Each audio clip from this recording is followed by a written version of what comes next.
মঙ্গলবার নববর্ষের সাত সকালে মর্মান্তিক পথ দুর্ঘটনা ঘটল মালদার হবিবপুর ব্লকের বুলবুলচন্ডী এলাকায়। ডাম্পারের চাকায় পৃষ্ঠ হয়ে মৃত্যু হল এক সাইকেল আরোহীর। ঘটনাটি ঘটেছে বুলবুলচন্ডী মা মঙ্গলচন্ডী মন্দির সংলগ্ন মালদা নালাগোলা রাজ্য সড়কে।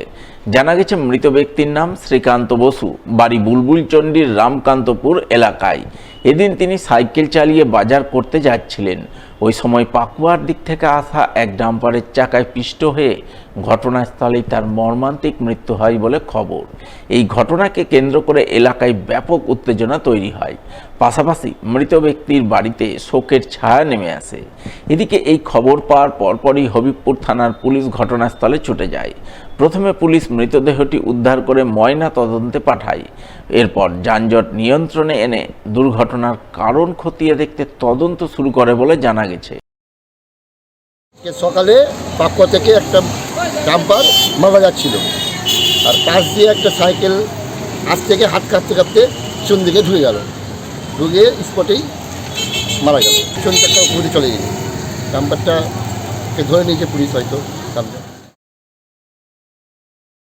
পথ দুর্ঘটনায় নিহত এক ডাক্তারি পড়ুয়া যুবককে শোক সন্তপ্ত পরিবারের পাশে দাঁড়িয়ে সমবেদনা জানালেন মালতীপুরের বিধায়ক আব্দুর রহিম বকশী। মঙ্গলবার তিনি রতুয়া ২ নম্বর ব্লকের মহারাজপুর অঞ্চলে সুলতানগঞ্জ এলাকার ওই মৃত যুবকের বাড়ি যান এবং তার পরিবারবর্গকে সান্ত্বনা সমবেদনা জানান। জানা গেছে মৃত যুবকের নাম মিজানুর রহমান, বয়স ২৪ বছর, বাড়ি সুলতানগঞ্জ এলাকায়।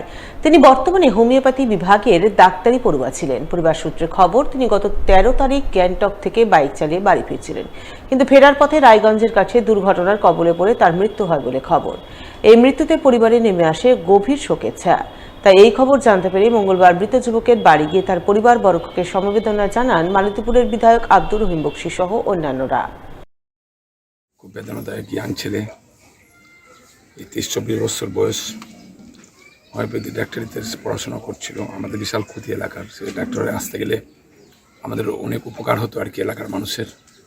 এবং প্রচণ্ড ডাইনামিক ছেলে ছিল, সামাজিক ছেলে ছিল। তার পরিবারও খুব সামাজিক, তার বাবাও, তার পরিবার সমাজের সাথে যুক্ত।